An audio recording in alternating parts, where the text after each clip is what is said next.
Hi friends, आज बनवणार आहे मी मस्तपैकी भाज्यांची आमटी। त्यासाठी मी कांदा, टोमॅटो, लसूण, अद्रक, कोथिंबीर घेऊन मस्तपैकी छान कापून घेतलं। त्यानंतर ते तव्यावर टाकून मस्त छानपैकी लालसर असं परतून घेतलं। त्यानंतर तव्यावर मी मस्त खोबरं टाकून ते पण छान लालसर असं एक परतून घेतलं। त्यानंतर अद्रक, लसूण ते पण टाकून छान मस्तपैकी परतून घेतलं। त्याच्यानंतर मी टोमॅटो टाकला, तो पण छान लालसर परतून घेतला। त्यानंतर त्याच्यामध्ये अद्रक, खोबरं, त्याच्यानंतर कांदा तो टाकून ते पण छान मस्तपैकी असं परतून घेतलं। त्याच्यामध्ये 1 चम्मच हळद टाकली आणि ते पण छान मस्तपैकी परतून घेतलं। त्यानंतर कोथिंबीर टाकून ते मिक्सरमध्ये बारीक करून घेतलं।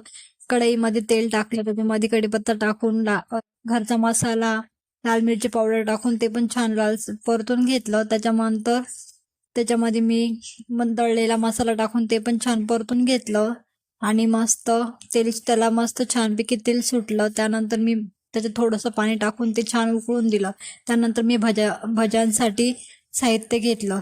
आता मी भाज्या बनवण्यासाठी सुरुवात करते। हे सगळं मी दळून घेतलं। त्यानंतर मी त्याच्यामध्ये कांदा टाकला, त्यानंतर मी त्याच्यामध्ये केलेली पेस्ट टाकली, त्यानंतर मी त्याच्यामध्ये थोडंसं बेसन पीठ टाकलं, त्यानंतर मी त्याच्यामध्ये थोडीशी कोथिंबीर टाकून हळद टाकली आणि मस्त छानपैकी हाताने मिक्स केलं। न पाणी टाकता ते छानपैकी मिक्स केलं। त्यानंतर कढईत मस्त गरम गरम तेल तापलेलं होतं, त्यात मस्त भजे टाकले, ते छानपैकी तळले आणि गरम गरम भाजीमध्ये उकळी आलेल्या भाजीमध्ये छानपैकी टाकली।